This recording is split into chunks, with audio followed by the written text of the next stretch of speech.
Good morning and welcome to our community meditation. And good morning to all of you online joining us today. Happy Mother's Day to all the mothers. Thank you for all being with us as we connect in consciousness. My name is Christine Page, and I'm your practitioner for the day. Please take a moment to silence your cell phone so that we may have an uninterrupted time together. This meditation is a blend of spoken word and silence accompanied by some beautiful music. It will last for approximately 15 minutes.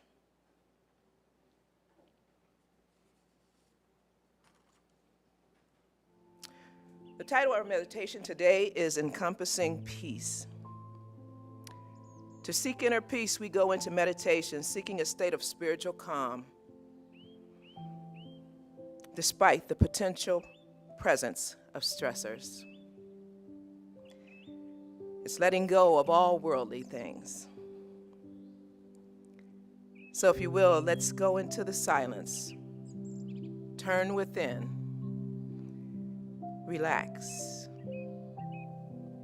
And contemplate on inner peace. As I focus on my breath, I slowly breathe in and out.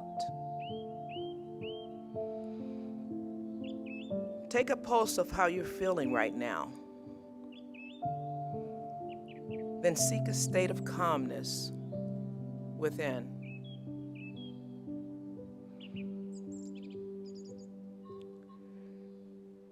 Notice how you are feeling right now. If you're feeling calm, let go and rest in this grace. If you notice a bit of stress within, take a deep breath and gently release it.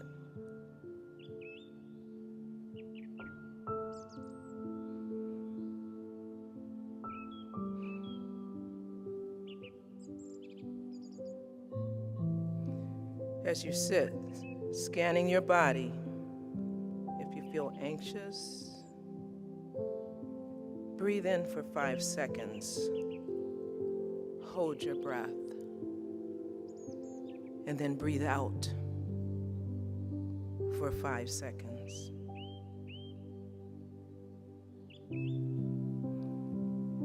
You can continue this process until your thoughts slow down and you notice some relief and contentment. Allow this time together to be happy and free.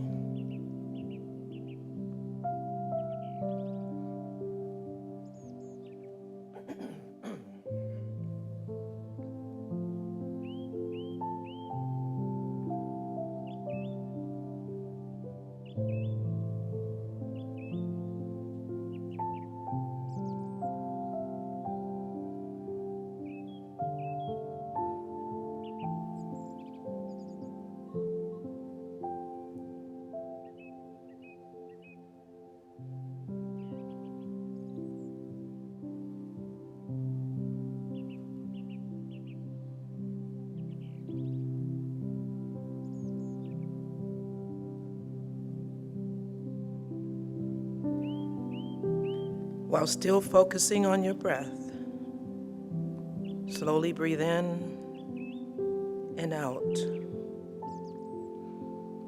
causing your heart space to open. Imagine it swirling right before you.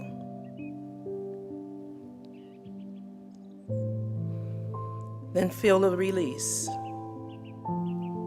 as the rate of your heart slows down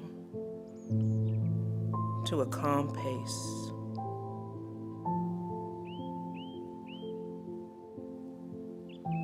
Relax your muscles. Allow the music to calm you and make clear your thoughts.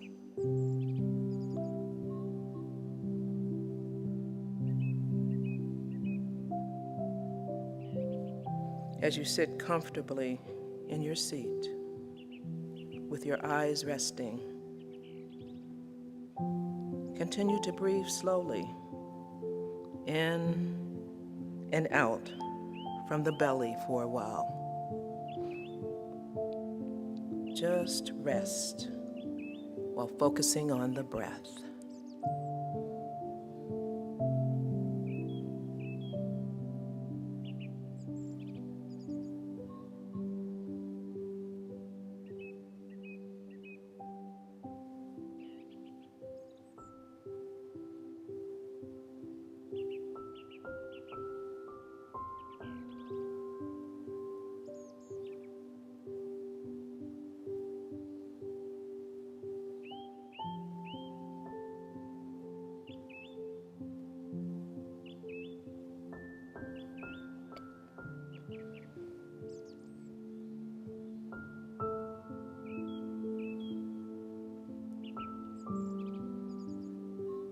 As a feeling of calmness washes over you, go deeper in spirit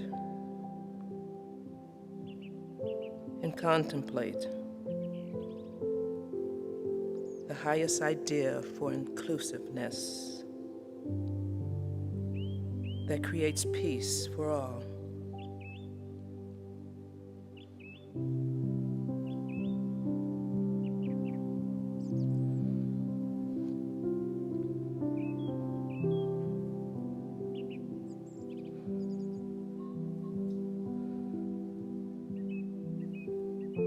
In your mind's sight,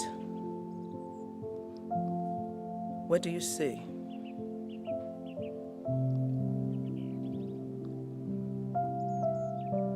How do you feel? What must you embrace? Spend time for a moment in contemplation.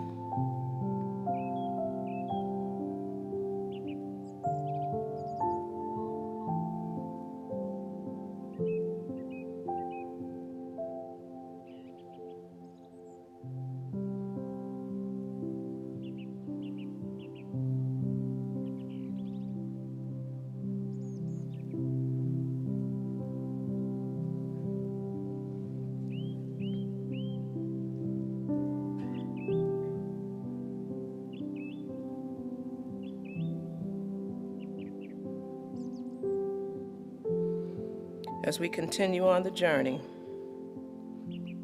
realize the need to take a break from the outside world and to observe what's going on inside.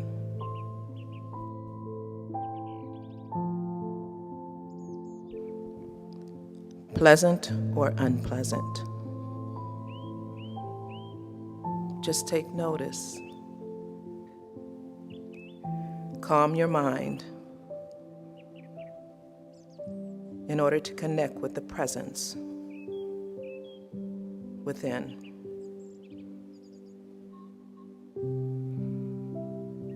It is your guiding force. It is your truth.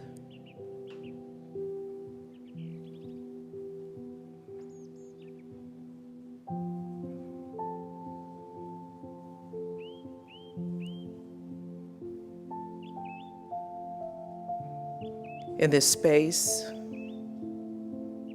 observe and acknowledge your breath. Take a cleansing breath.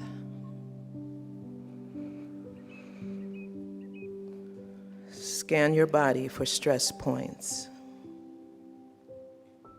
And as you take another deep breath in, release it. Noticing your chest rise and your shoulders lifting.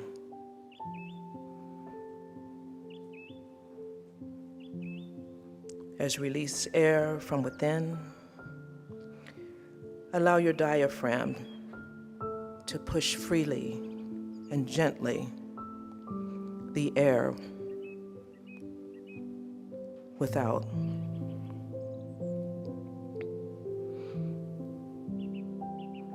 Now, just feel that peace within. Feel the harmony and love in this space.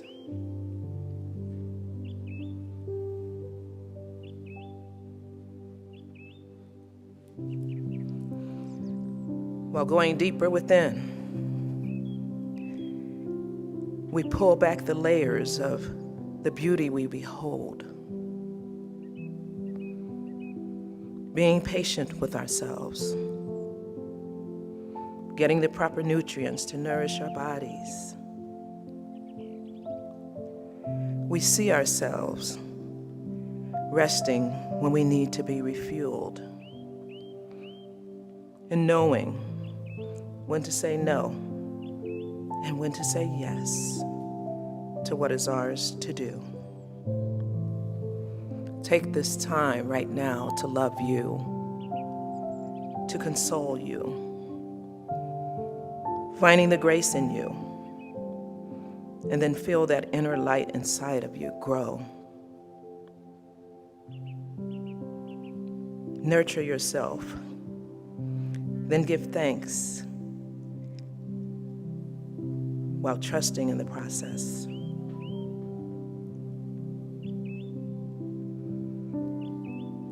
Allow yourself to feel free. Allow yourself to feel the energy of completeness and wholeness.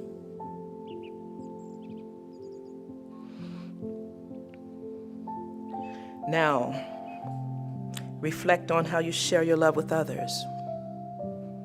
Family, be it biological or chosen, we respect and support them. We celebrate them, offering a gentle hug, extending encouragement and sharing lessons with our children. Our pets require our love. As we walk through the community, reaching out to help others, we are helping ourselves and contributing to our chosen community's well-being. Allow your love to flow.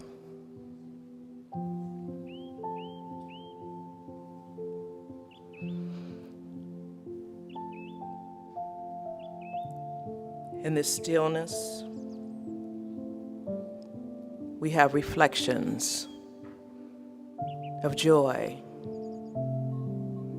gratitude, forgiveness, understanding, and appreciation for all.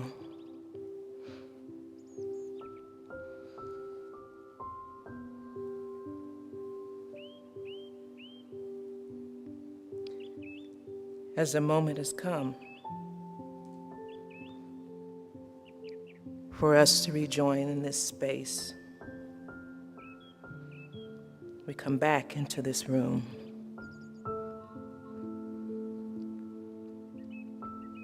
I feel myself renewed. My thoughts are clear and I breathe a sigh of relief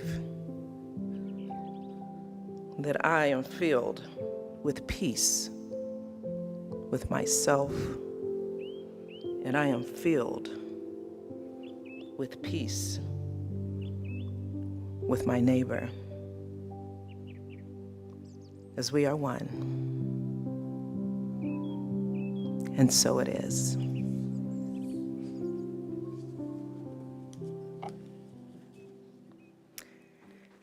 This concludes this morning's meditation.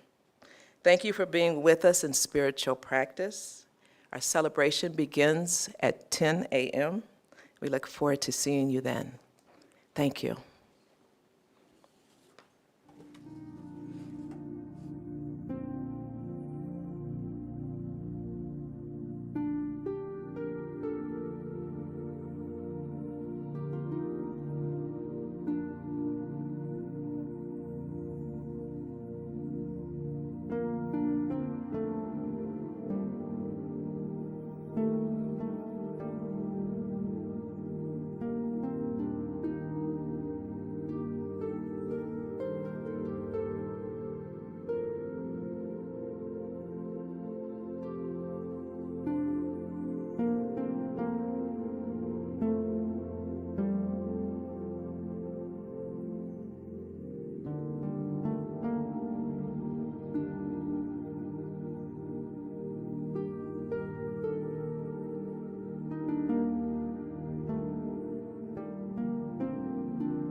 Keeping it real, keeping it real. Keeping it real, keeping it real. Keeping it real with Reverend Laura. Keeping it real, keeping it real. Keeping it real, keeping it real. Keeping it real with Reverend Laura.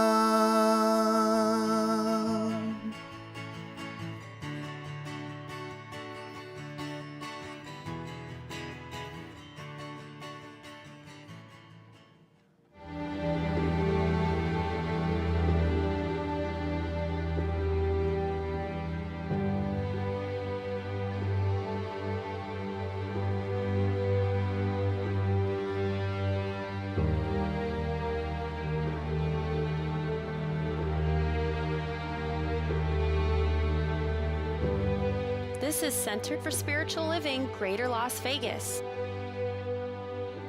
At CSL Greater Las Vegas, it is our mission to inspire spiritual discovery through community connection, exploration, and celebration. This mission supports the all-inclusive vision of Centers for Spiritual Living worldwide, in which we envision a world that works for everyone and all of creation.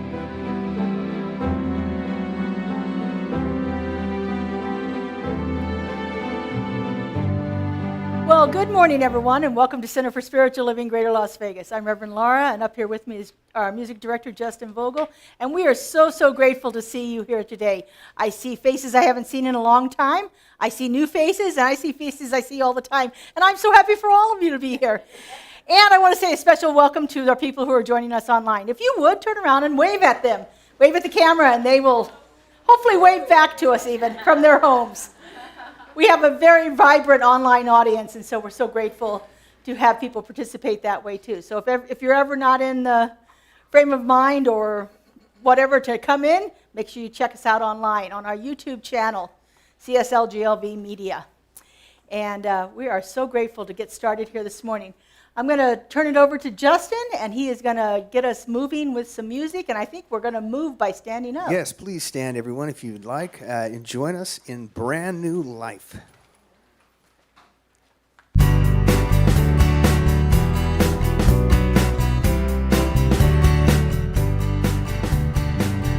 I'm creating a brand new life, living as a brand new me.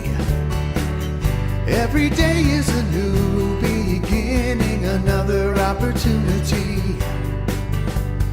Now I step out, living full on, one day at a time. Look out, world, here I come. It's a brand new life. I'm creating a brand new life, living as a brand new me. Every day is a new beginning, another opportunity.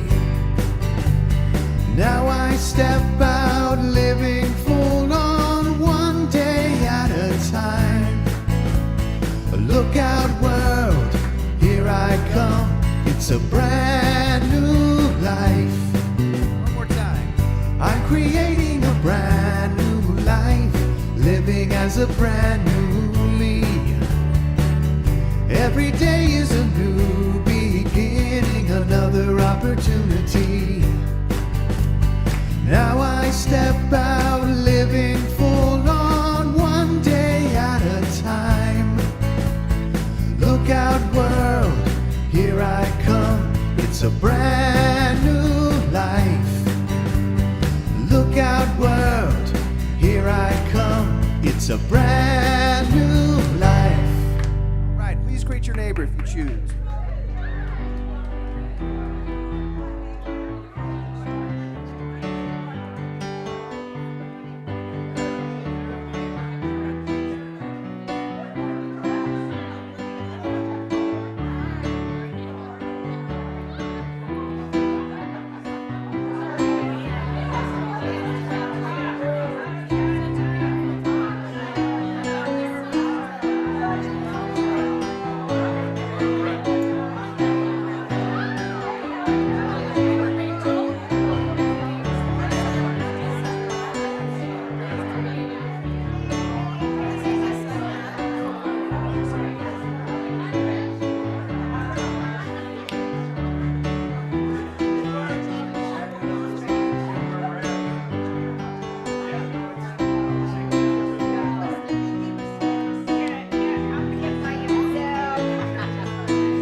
That was good timing today. Perfect. Thank you. All right, we're going to take a moment and go into our more contemplative time. I'm going to invite up our practitioner of the day, Christine Page. She's going to give us our invocation. I also want to acknowledge our practitioners sitting high watch, Shirley Shutt and Merlon Hart, and Lynn Frankenberger, who is our online practitioner today, sitting high watch. So Christine's going to lead you in with an affirmation and then do the invocation, followed by some more beautiful music from Justin. Good morning, everyone. Good morning. I'd like to do our affirmation this morning. I would like you to repeat after me. You may choose to write it down as a reminder of your being for this week. Peace is loving my neighbor as myself. Peace is loving my neighbor as myself. Thank you.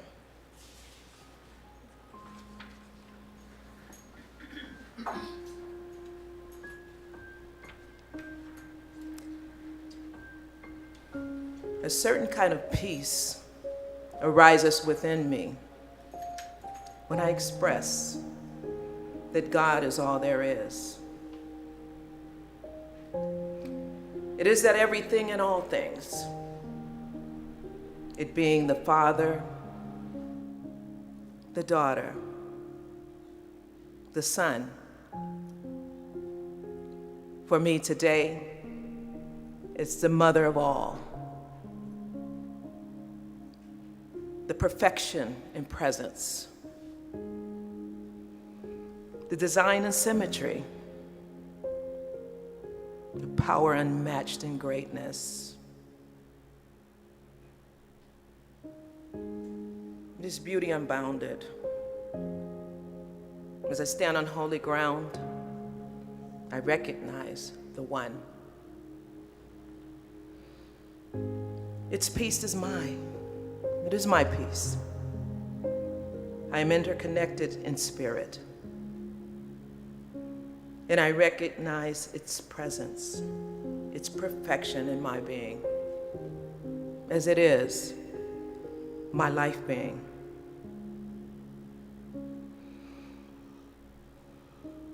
I am mother. I am God's expression. We all are God's expression. And as many blessings flow throughout our service today, we are all connected and we are all supported by the One. We recognize the Mother in all of its grace. And we receive Reverend Laura's message of peace and love. And as we open up to hear that still small voice whispering wisdom into our souls, we find where the message meets our purpose and we live up to its highest good. I let this be, and so it is. Good morning. So we're going to do a song today that's a kind of a sing-along here. I'm going to sing it, and then you can repeat after me. This is a Donna Michael tune called Perfect Peace. The words are simple. It's a perfect peace flows through me. All is as it should be. I release, I let go, and I know perfect peace. So I'll sing it, and then you just follow me. So here we go. Perfect peace flows through me. All is as it should be. I release, I let go, and I know. Perfect peace. That's it. Let's do it again. Perfect peace flows through me. All is as it should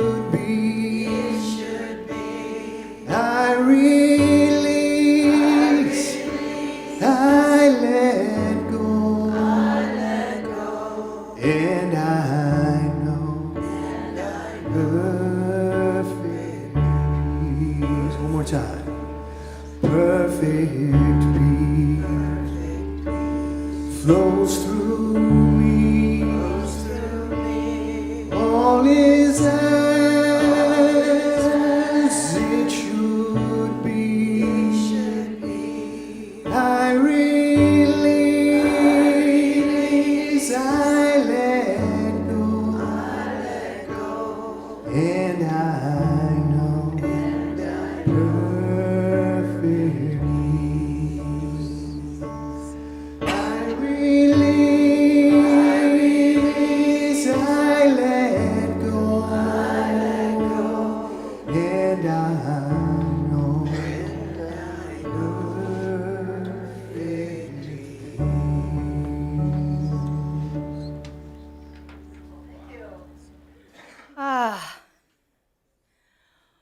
Well, happy Mother's Day.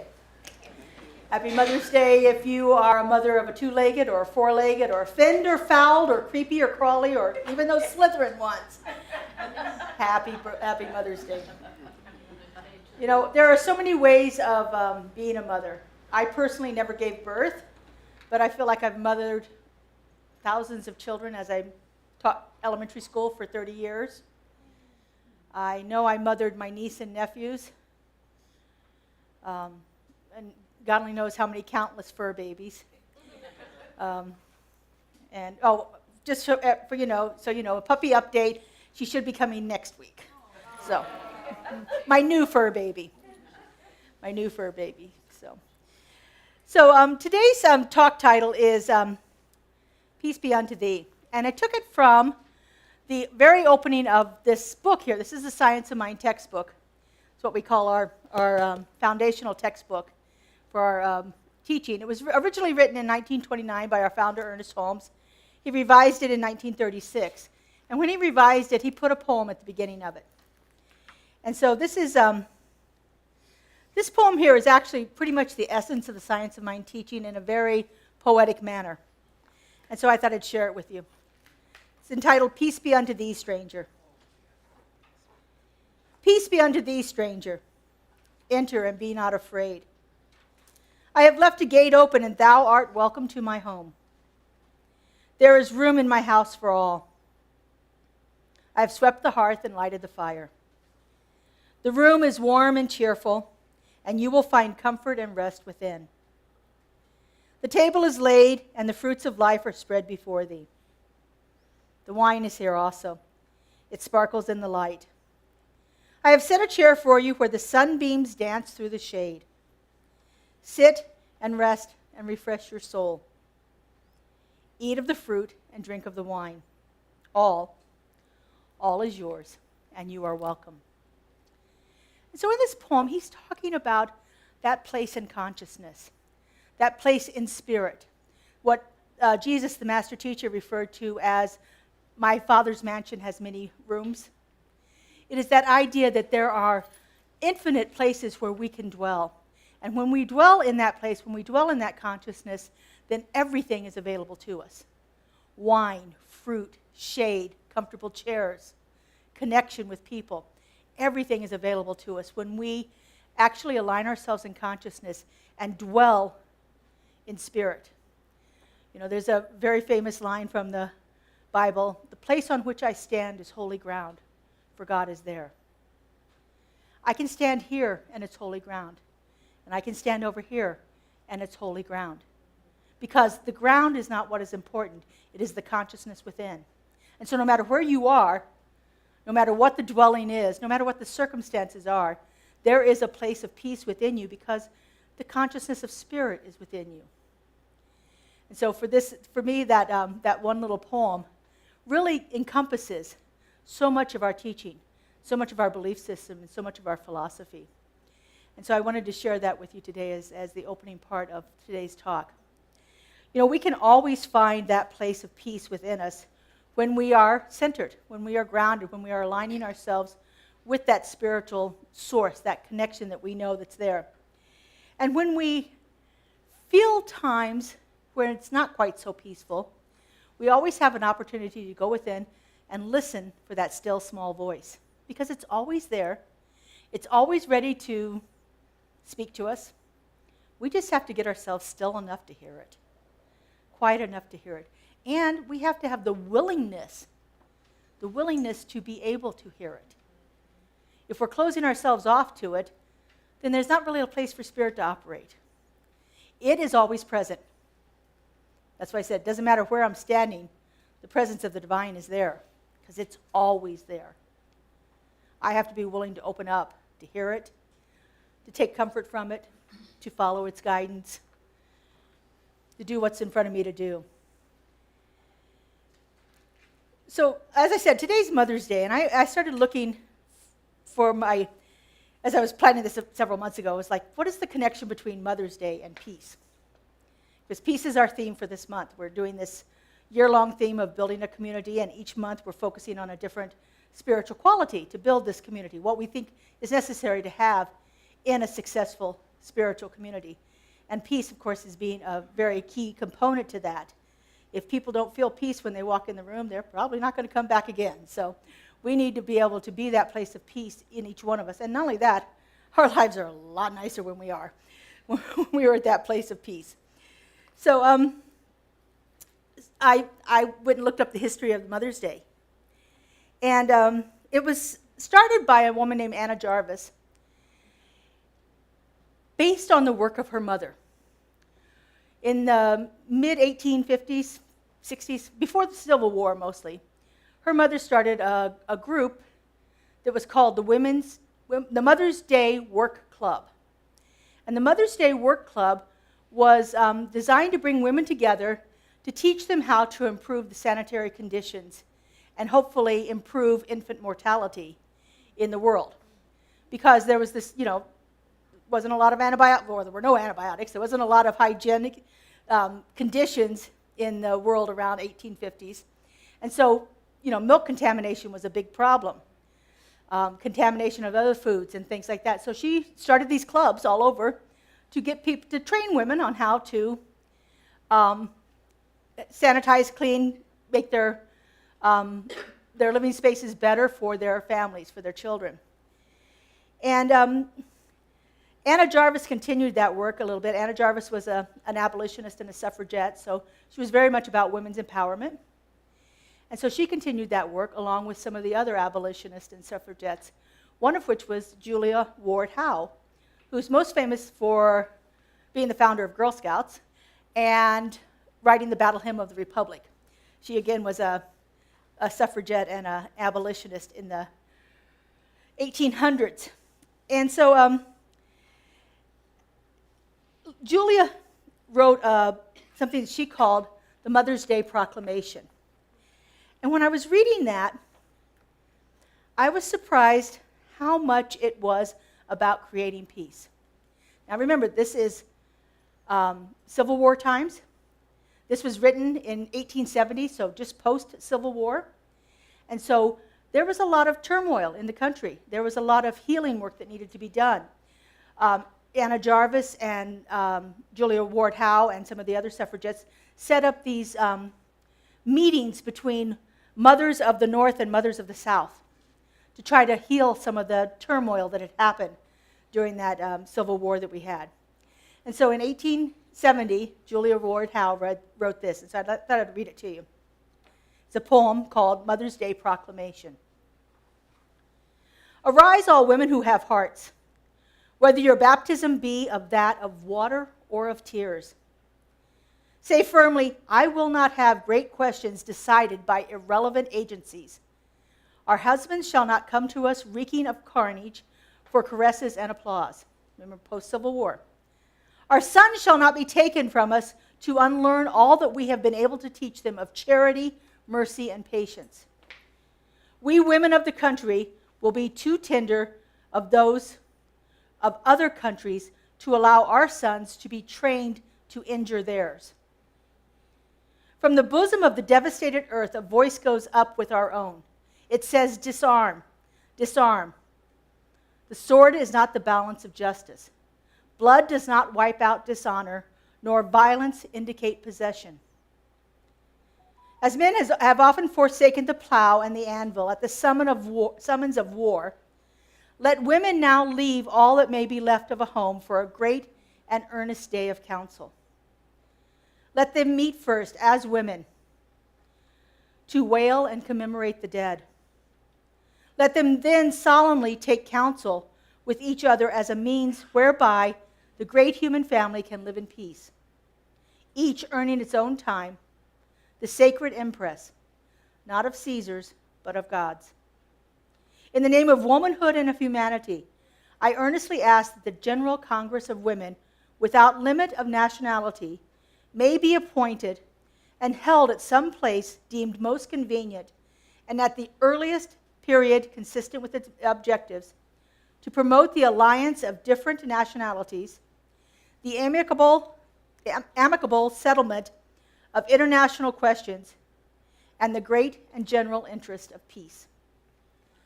Mother's Day. Totally about peace. About healing the turmoil of the Civil War and all of the wars that have followed it. Because remember, in the U.S. history, we just went from one war to the next.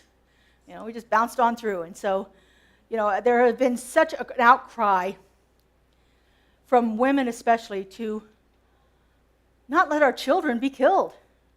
Not let our children kill other women's children. To not allow that to happen. Now, this was in 1870. In 2015, I'm at the World Parliament of Religions in Salt Lake City. And it was a week-long conference of about 10,000 people. And I'm not sure if I got the numbers exactly right, but I believe it was 800 religions from 500 different countries. So it's a huge event that happens. This year it's in Chicago, back where it started originally at the Chicago World Fair back in the 1800s. If you ever have an opportunity to go, it's a wonderful experience to be around people of all these different faiths and to listen to speakers who are speaking to it. So I'm at the Parliament, and the theme was women's empowerment and world peace. And so it was this dual theme that was going on there. And one of the keynote speakers was Marianne Williamson. So she stands up and she starts her talk, and she's very animated and very passionate about it. And she poses the question, what would have happened if, now this is 2015, so what would have happened if at the beginning of the war in Iraq, that all of the mothers in the country had joined hands across the country and said, you're not sending my child to war. You're not allowing my child to kill another child.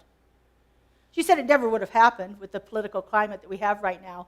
But can you imagine if every mother, whether you've given birth, whether you've adopted, whether you've fostered, whether you've supported, if every mother, whether you're male or female, whether you're aunt or uncle or grandparent, if everyone who has ever supported a child said, you're not going to kill my child, what a world we would have created, what a difference it would have made. One of her best lines in there, I actually copied it down because I wanted to make sure I got it right.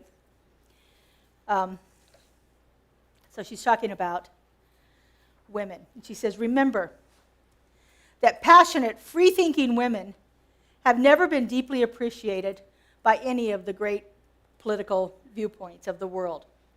Because passionate, free-thinking women raise passionate, free-thinking children. And passionate, free-thinking children grow up to be passionate, free-thinking adults. And passionate, free-thinking adults are very hard to manipulate and almost impossible to control. Now, doesn't that give you chills? The mothers of the world are what we need for peace. And mothers in all forms. Please hear that.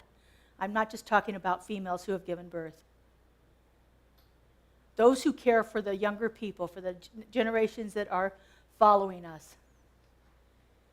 We are the ones who are there to create the peace, to bring our offspring into it, to allow this world to flourish.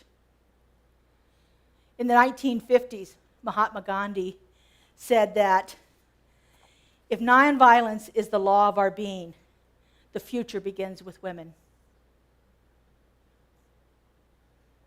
And about 20 years ago, the Dalai Lama said, the world will be saved by the Western woman. These are people from other religious beliefs also, stressing the importance, because motherhood is universal. Peace is universal. It is the desire that is within our very being, that is wanting to express itself. And when we can get to that place of feeling peace and then living our lives in peace, what an experience we will have.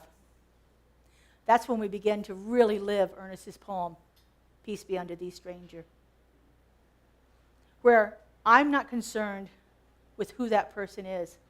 All I have to remember is it's somebody's child. And just like I don't want anything to happen to my children, I cannot wish something ill on somebody else's children. We have a great opportunity to create a world of peace when we practice the philosophy and the concern and the care and the love that is embodied in motherhood. Then we can really truly begin to create that world that works for everyone in all of creation. And again, it's not limited to people. It's our planet. It's the animals that we share our lives with, the animals that we depend upon, the animals we don't really like so much. All of that is important to keep the balance of life flowing, to keep peace and anything. Because when we're resisting anything, when we're fighting against anything, we're in a constant state of turmoil. We can't get to a place of peace when there's conflict in our heart. And so we always have this opportunity to practice the attributes of Mother's Day. When Woodrow Wilson signed the proclamation for Mother's Day, it was his main purpose was for it to be a time of mourning women to remember their fallen children and work for peace. That was the original purpose of Mother's Day. And like with all holidays, of course, we've commercialized it. But it's also a wonderful time for us to celebrate the mothers in our lives. I was blessed with a wonderful mother.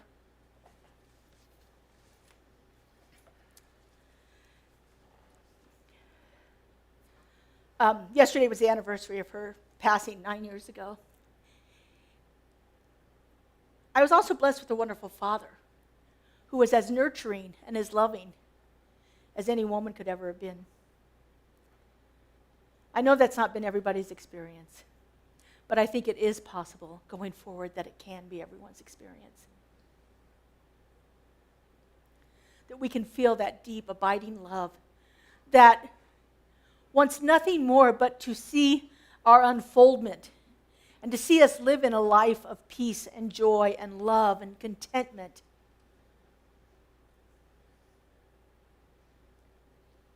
My parents' number one goal for me was that I could always be self-sufficient and find my own way in life. They never wanted me to be dependent upon anybody else, but they wanted me to find love and to find joy and to find connection.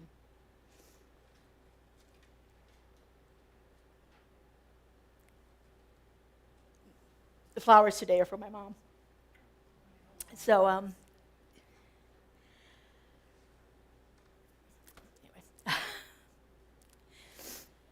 I was not thinking I was going to get that choked up, guys. Okay. So this month I've been working on the practices of mindfulness, to getting to a place of peace within ourselves. This past week I've been focusing on mindfulness for reducing the stress in our life. And stress is the antithesis of peace. When we're feeling stress in our life, we are not at all at peace. You know, it doesn't matter what kind of stress that is. You know, it can be physical stressors, it can be mental, emotional, financial, relationship. It doesn't matter what kind it is. when we're in a place of stress, there's actually even chemical things going on inside of our bodies that get us to a place where we can't even relax, where we can't even get to that. You know, we wind up finding all kinds of aches and pains that we didn't know we had because our body's got these chemicals running through them that are creating havoc inside of us. And so mindfulness for stress reduction is a powerful practice. And so I thought I would take you through just a brief one, about 5 minutes here, of getting to a place of dealing with stress in a mindful way. So mindfulness has 3 components. It's about putting your attention on it, becoming aware of what it is, and then dealing with it in a non-reactive way, non-judgmental way. So it's attention, awareness, and what we call equanimity, balance, peace, no reaction to it. And so what we're going to do is we're going to bring up something that's maybe stressing you a little bit right now. It doesn't have to be a big thing. It can be a little thing. It can be, whatever you want to deal with. I'd like you to just take a moment and come up with something that's been a stressor in your life, maybe this past week or this month. Work. That's always a good one. How about moving? Family, right? Yes. All different kinds of things that can cause us a little bit of turmoil in our lives. So just take that in. So we're going to go into a little meditative experience. Mindfulness is very meditative, but not all mindfulness is a meditation, and not all meditations are mindfulness. But there is some relationship between the two. So if you want to, go ahead and close your eyes. And maybe just take in a nice breath. It doesn't have to be real deep, but if you want to make it a deep, releasing breath, that's always good too. And now with that issue in your mind, just going to go through a series of questions just to bring our awareness to the different parts of it. We've brought it to our attention. Now we're looking at it through the eyes of awareness. What is this situation about for me? So just in your own mind, answer that question if you can. What is this situation about for me? Even just asking the question and then deep listening. Something may come through and it may not. What is this situation about for me?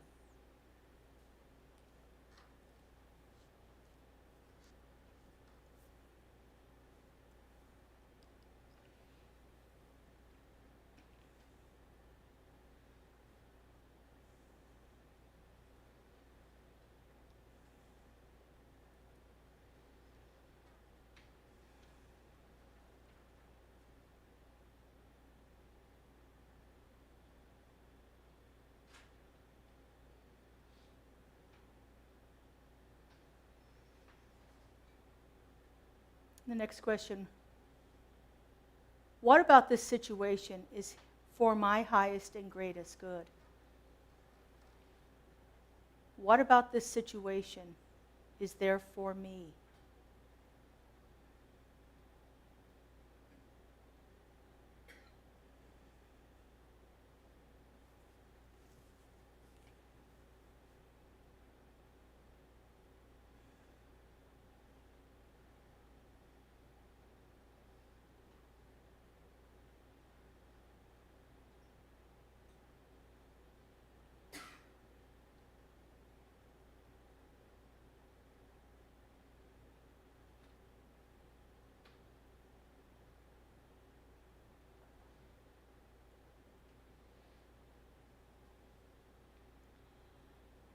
What is my next step in this situation?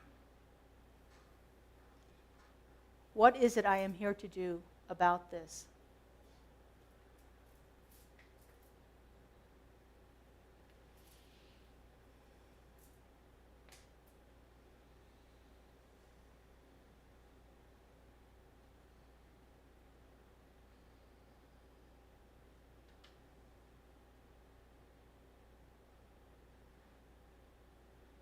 And finally, what is here for me to know so that I can release this situation from my experience?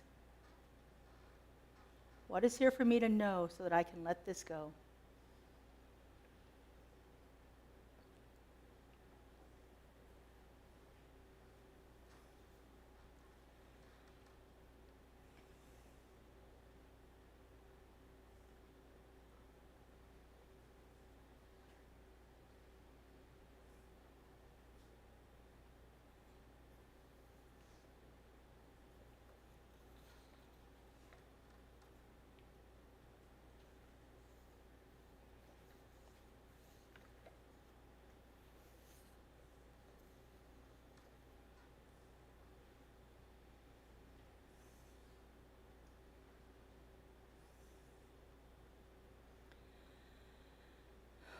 So just taking another nice deep breath. And reorient yourself in this space. Feel the chair beneath you. Notice the people around you. When you're ready, just go ahead and open your eyes.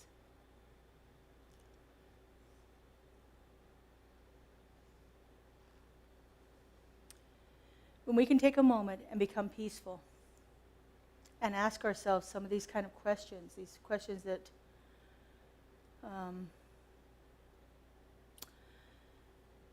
Joel Goldsmith says that you can tell how much you have grown spiritually by the quality of the questions that you ask.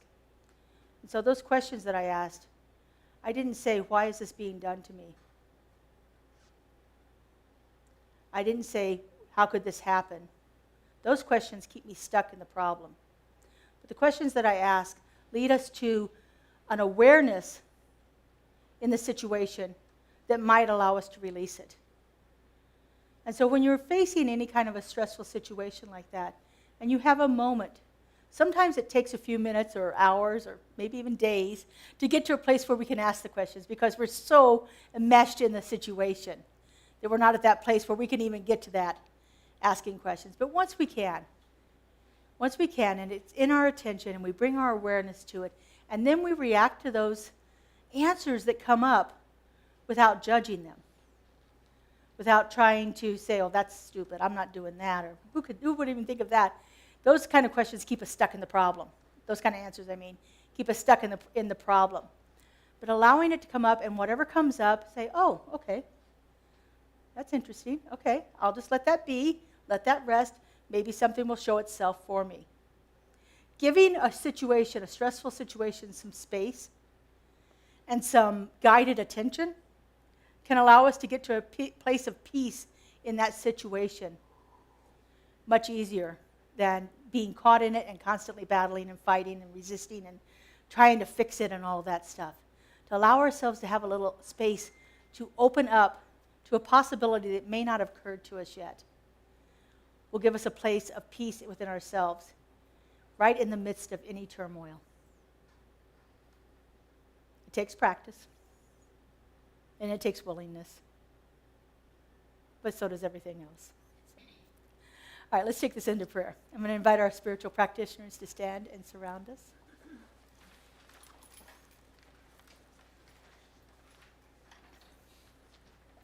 These beloveds spend many years in study, dedicated practice to be a place of knowing truth for themselves and a place to know truth for you. And so if you want to just go ahead and take that breath again. Close your eyes. And open up to the consciousness that is present right here and right now. Because that's all that's happening. There is nothing here but the action and the activity of the divine. It is in each one of us. It is moving through us.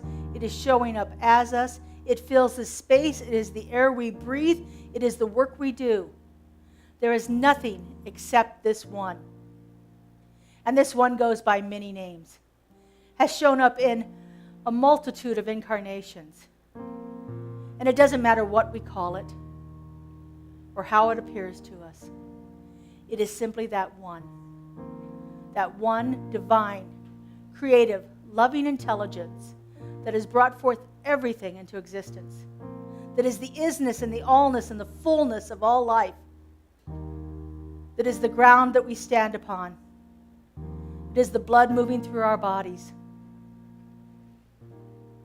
It is everyone we meet and everyone we've yet to know. For nothing exists outside of this one. And because I know that there is only one, I know that I am one with it. That indwelling presence is living its life through me right here and right now. And as I know this is true for me, I know this is true for everyone, for all of creation. Because again, nothing exists outside of this one. We are all united in this divine harmony of life that is moving itself into expression right here and right now. And I know that that divine life shows up as perfect peace, as a love so powerful that it cannot tolerate injustice, that it cannot allow anything other than itself to exist. When we are so enmeshed in this sense of peace, there is not room for turmoil or conflict or war. And as each one of us embodies that perfection of peace, it spreads out. Just like that virus we just experienced. It spreads out and it's contagious and connects with everyone around us. We are a virus of peace. When we align ourselves with it, when we know that truth, when we live from that place, we are absolutely contagious. And that is our world work.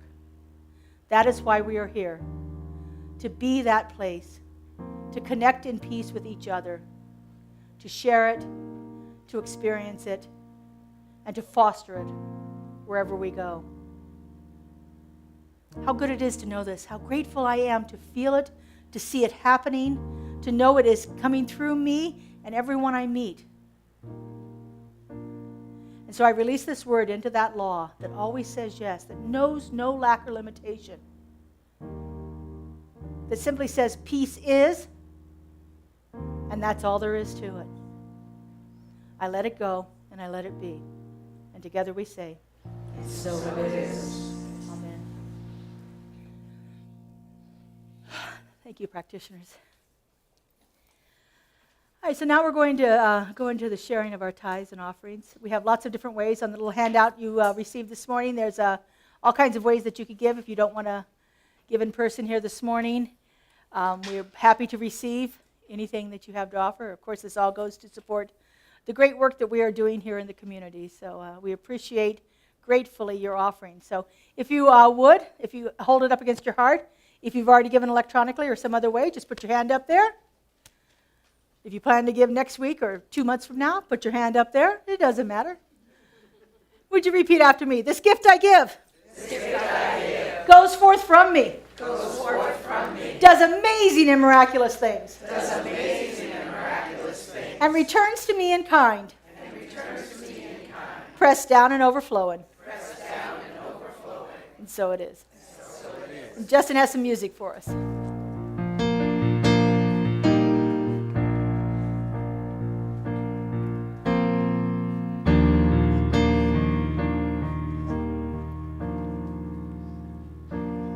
Finding myself at a loss for words, and the funny thing is it's okay. The last thing I need is to be heard, but to hear what you would say. Word of God, speak.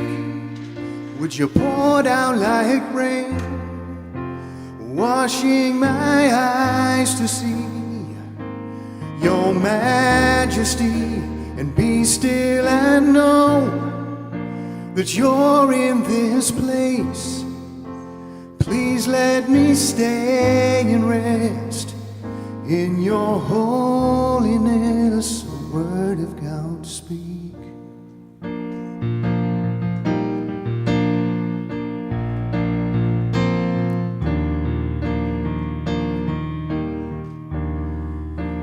Finding myself in the midst of you, beyond the music, beyond the noise, and all that I need is to be with you, and in the quiet to hear your voice.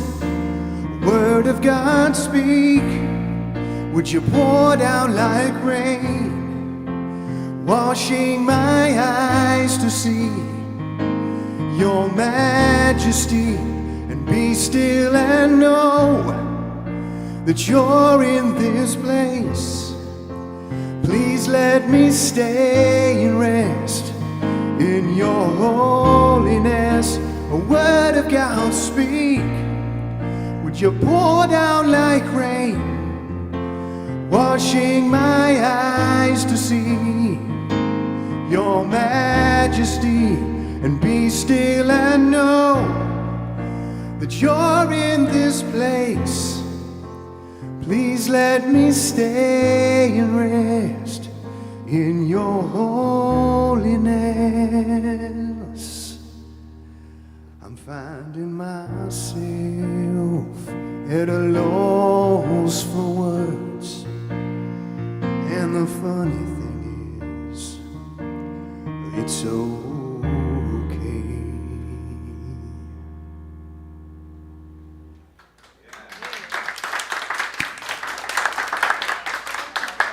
Beautiful. All right, I have a few announcements. I'm going to invite up Charlotte and Kat. They're going to tell us about something that has to do with socks.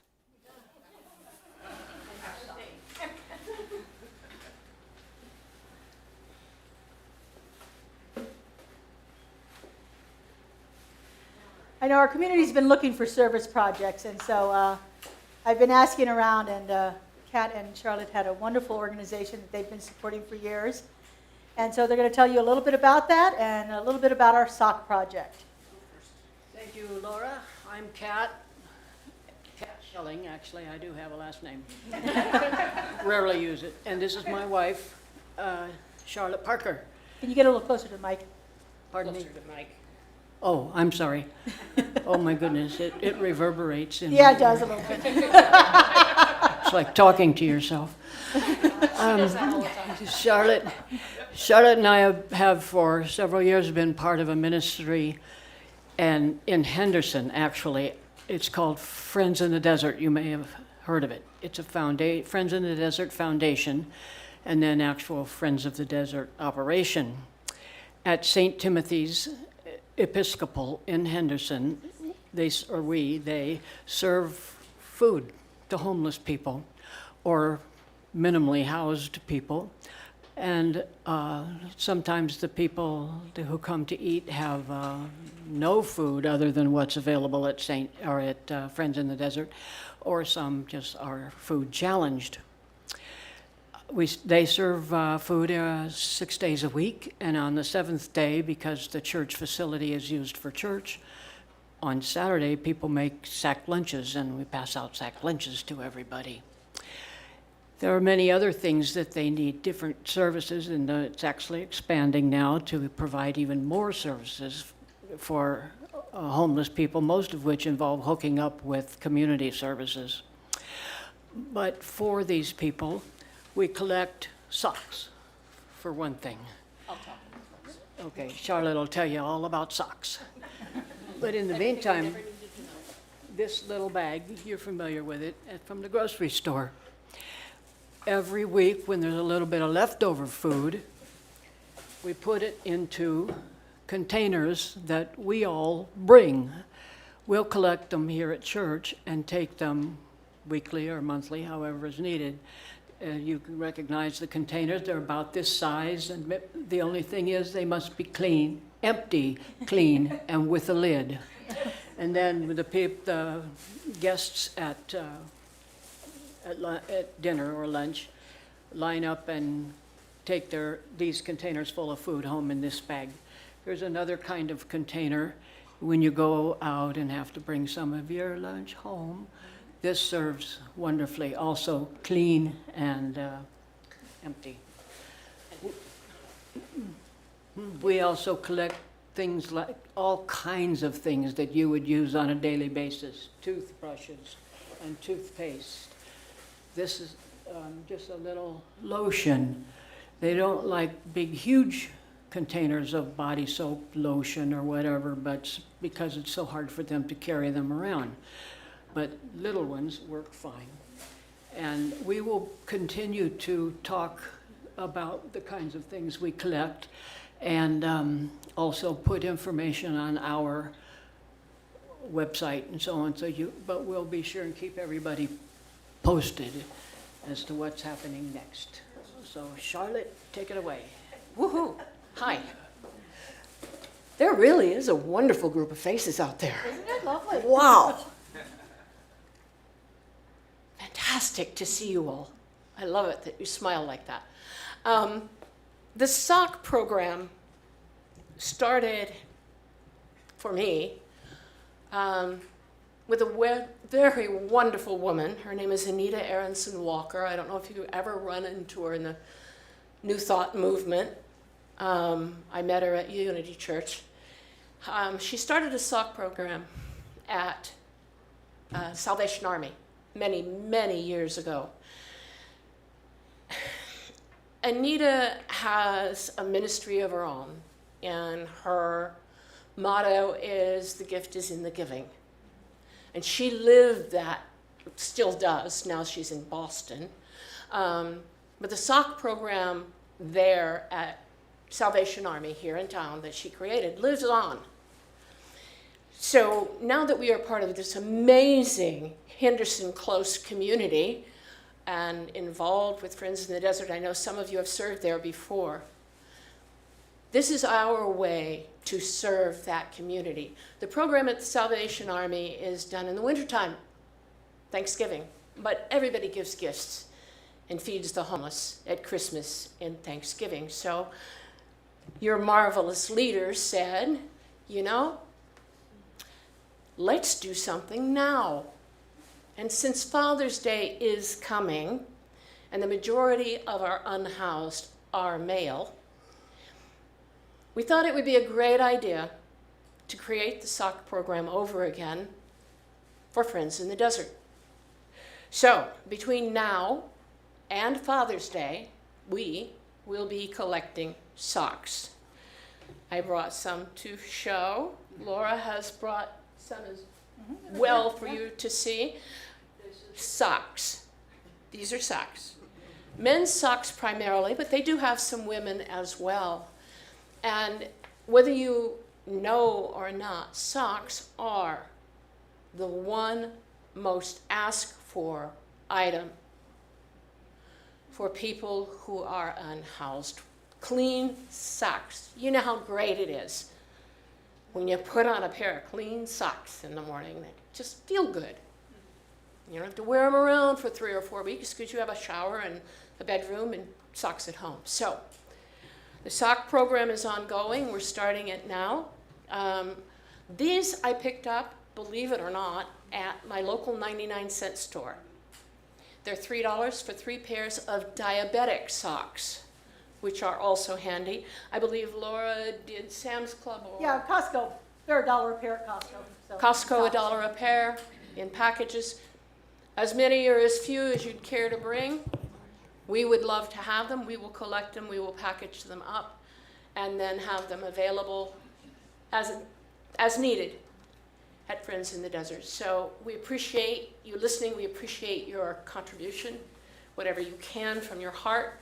And there's a little blurb in the little handout you had today too. The So, website is there Yep. that you can check on, and Facebook, Yes. Friends in the Desert Facebook, you can Yes. check there too.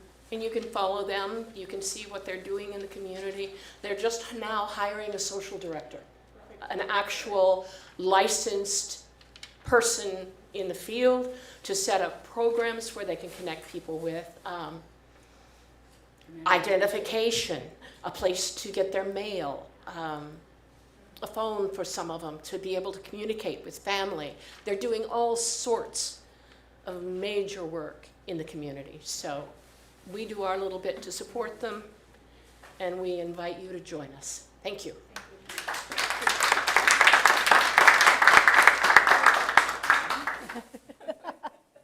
You're welcome. Yeah, I want to thank Kat and Charlotte for bringing this idea to me. I know our community has been talking about doing service projects again for quite some time since I've been here. And, now that we're getting into a place where we can be out and about with people more, it's nice to have an opportunity to do this. We thought about, helping volunteering to serve food and stuff, but they're all booked up for the year. Thank goodness. What a wonderful, successful program. So we're going to try to get on the schedule for next year to have a weekend where we go there and serve food and help out in that way too. So we can actually, it's nice to actually be in person to give things too. But I just kept thinking, like Charlotte said, everybody gets stuff at Thanksgiving and Christmas. This is between Mother's Day and Father's Day. Let's support the people that we can, And so all month long. Just bring your stuff here. Charlotte and Kat will be here to receive them. Your clean, used food containers, wonderful to have those so they can have the food to take, leftovers to take home, plastic bags. So they're going to collect all of that stuff for us and have a wonderful opportunity to support this community in that way. It is a separate 501c3 that is housed at St. Timothy's, but you can go on the website and find out more information about it. I think it's a pretty worthwhile endeavor, so please join us in supporting them for that. I want to thank Kaylee Marshall and her whole family and her beloved Leo for the wonderful flowers that they are brought together for our teen fundraiser, so yay. If you pre-ordered flowers, go ahead and make sure you get those. Do you have some to sell too, Kelly? Yeah, and there's some back there that have not been spoken for yet too, so if you would like to take home some Mother's Day flowers for yourself or someone you love, or just want to have nice flowers in the house, I'm thrilled to have mine. So thank you all for doing that. Our teens are getting ready to go to camp, and apparently I'm going with them. So I haven't been to summer camp in over 50 years. Anyway, all right. Let's do our benediction, and then we're going to sing our closing song, Use Me. And I put the lyrics on your sheet today, so although they are simple. So would you stand, please? And if you are comfortable doing so, join hands. We haven't done that in a while, but if you're not, it's okay. And there's no judgment or any pressure there to do that.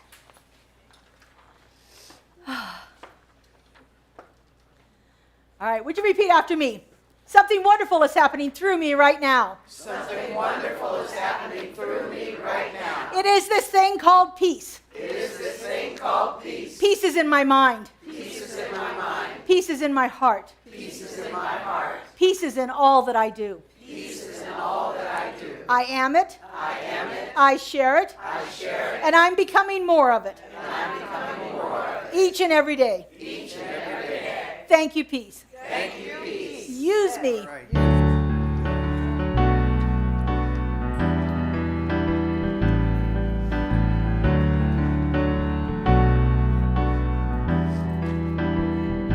we go. Use me, oh God, I stand for you, and here I'll abide as you show me all that I must do.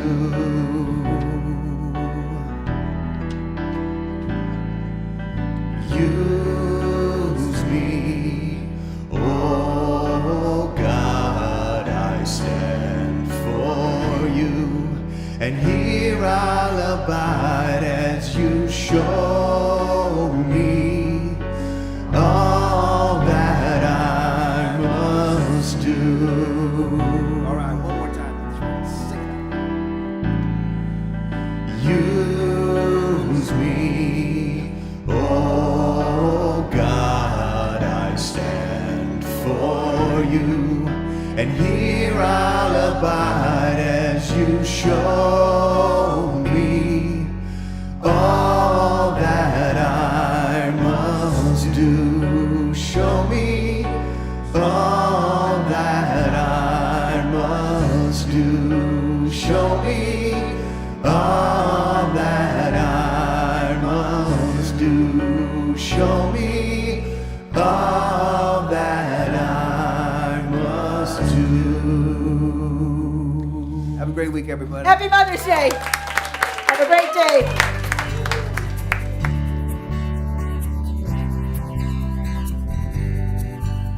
Together we rise as the sun lights up the sky, opening our hearts to the spirit of love inside.